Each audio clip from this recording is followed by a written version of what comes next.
With TNT happy about Rampage beating Smackdown and a WWE star wanting to fight Charlotte Flair, this is Wrestling Hub. My name is John and you're watching the Wrestling Report for October 25th. Before we get into the rest of the video, make sure you subscribe to Wrestling Hub and turn on all notifications to stay up to date with everything in the world of pro wrestling.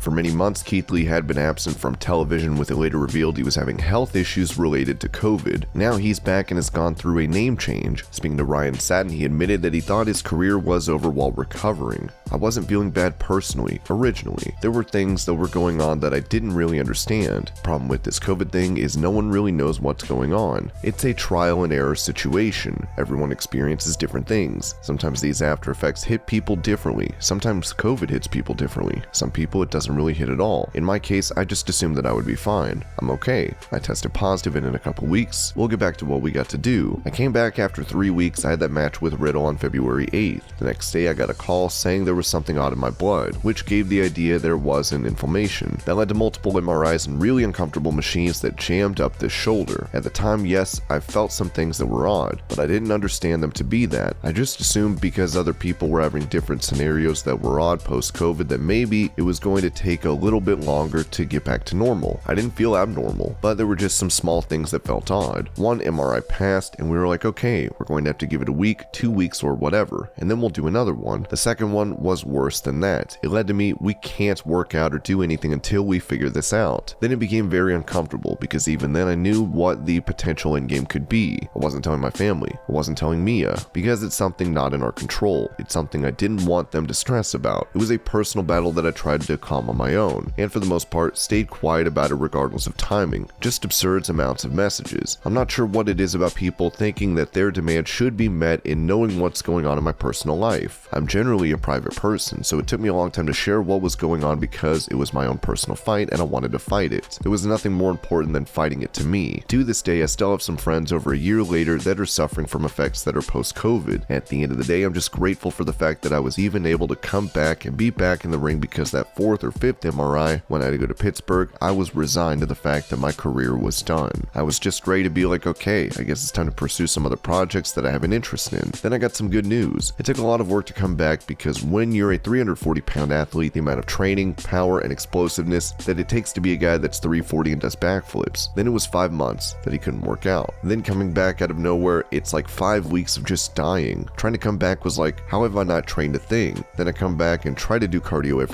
every week, just trying to get back to normal. Normal, I didn't even know what normal was anymore. It was very strange, but now I can get back and I have high energy workouts. It was nice when I can feel like, okay, I'm about where I feel I should be, but I still feel like there's work to be done. The grind continues, and I will keep on grinding. Thankfully, he is at least back on programming as we hope for big things to come for Bearcat Lee.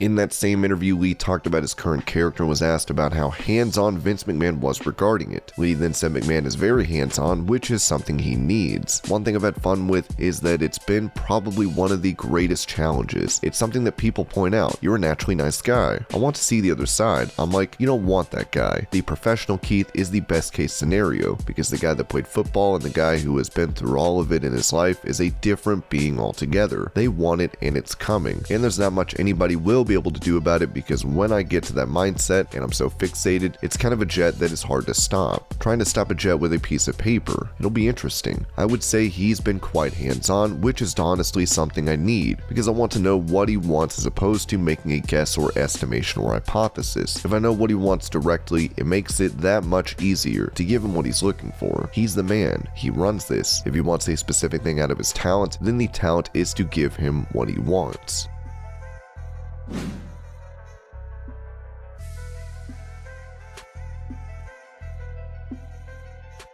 With CM Punk wrestling against those that are not high-profile stars in AEW, Jim Cornette said on his podcast that this has devalued Punk. It was 20th of August when this program brought CM Punk back to pro wrestling after 7 years and scored somewhere around 1.1 to 1.2 million viewers, so it can happen. It is a valuable piece of television real estate. You can use it for good. We aren't aware what the ratings were last night yet, but the ratings of Rampage have been dropping. So the ratings have been going down on Rampage since Punk's debut. Now we expected that there would naturally be some drop because you have this once in a lifetime event. It's not possible every week. But now we have gone essentially half. Last week was half. So basically in 2 months they fell back to half of what Punk Return Show did, and that has been with Punk wrestling. They were in a situation where one of the biggest stars in wrestling had not entered a ring in 7 years, and people were confused if they will ever see him again, and suddenly they got a big number, and after that they want to see CM Punk wrestle Darby Allin. But since then, we've gone to Daniel Garcia, Fine Young Man, then Matt Sydal, Fine Young Man, who is next week, the lead singer of the Fine Young Cannibals. They have devalued the idea of watching CM Punk wrestling on television by making it too commonplace. Again, people that, let's face it, everyone knows CM Punk is going to beat Daniel Garcia. Everyone knows CM Punk is going to beat Matt Sydal. It seems that Punk is slowly working his way up to having bigger matches, with him previously suggesting a feud with New Japan star and former IWGP Heavyweight Champion Okada.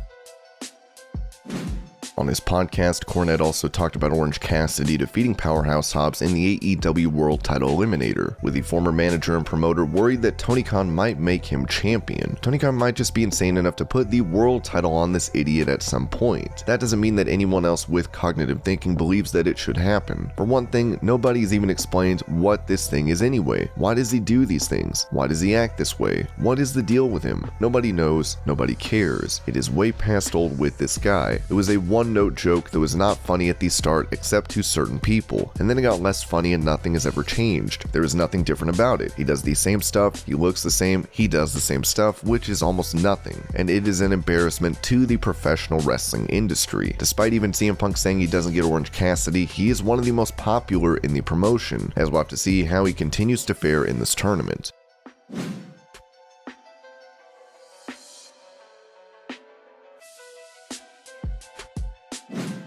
After the awkward title exchange between Charlotte Flair and Becky Lynch on Smackdown, the one in the middle of it all, Sonya Deville, apparently was ready to throw down with Flair after the show, as PW Insider reported. The Lynch confrontation took place in the gorilla position in full view of Vince McMahon and Bruce Pritchard, among others, and received the lion's share of attention initially. But Lynch was not the only person upset with Flair. Two different sources described Sonya Deville as mad enough to want to fight Flair, and at one point also having an argument with Flair backstage at Smackdown. As mentioned yesterday, many in WWE apparently don't want to work with Charlotte Flair, and some reportedly said the story of Flair campaigning to lose to Bianca Belair on Raw was false. So we'll have to see how the company handles this situation.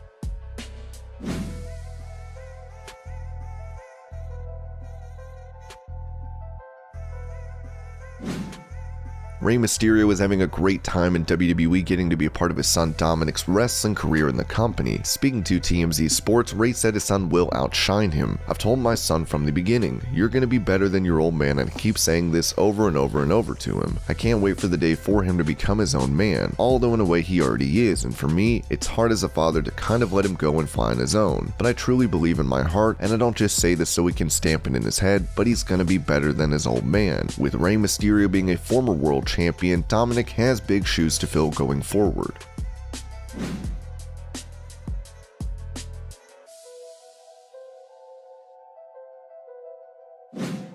With her staking her claim as the star of Smackdown, Sasha Banks talked to Bleacher Report about the state of the women's division in WWE, saying, "I feel like we've been knocking down every door that's been closed in front of us. If they keep making more doors, we're going to keep knocking them down. The WWE women's division is the best it's ever been. I think it's the greatest of any era from top to bottom, and I can't wait to see what more the future brings, even from NXT 2.0, to see how many women are down there. From when I first started, it was only a group of 8, and now there's maybe a group of 30. Just to see the growth from then to now is so beautiful." Sasha Banks looks set to feud with Charlotte Flair, as the winner will likely face Becky Lynch at Survivor Series in a champion versus champion bout.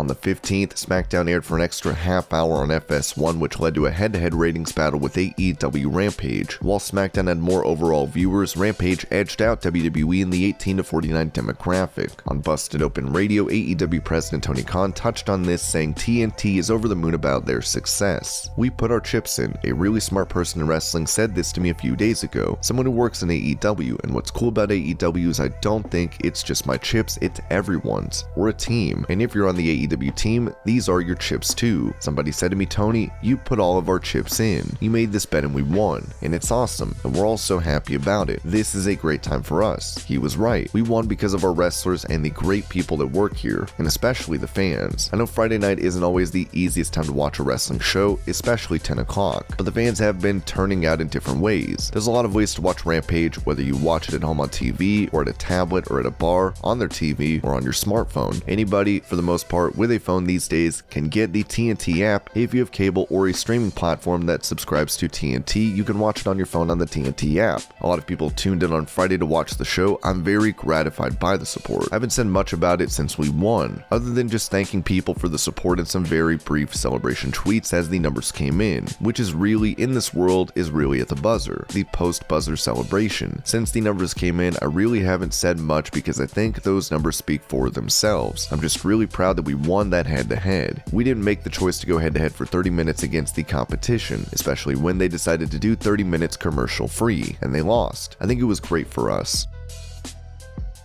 And this was your pro wrestling news update. I hope you're all having a great day. Thank you so much for watching, and I'll see you later.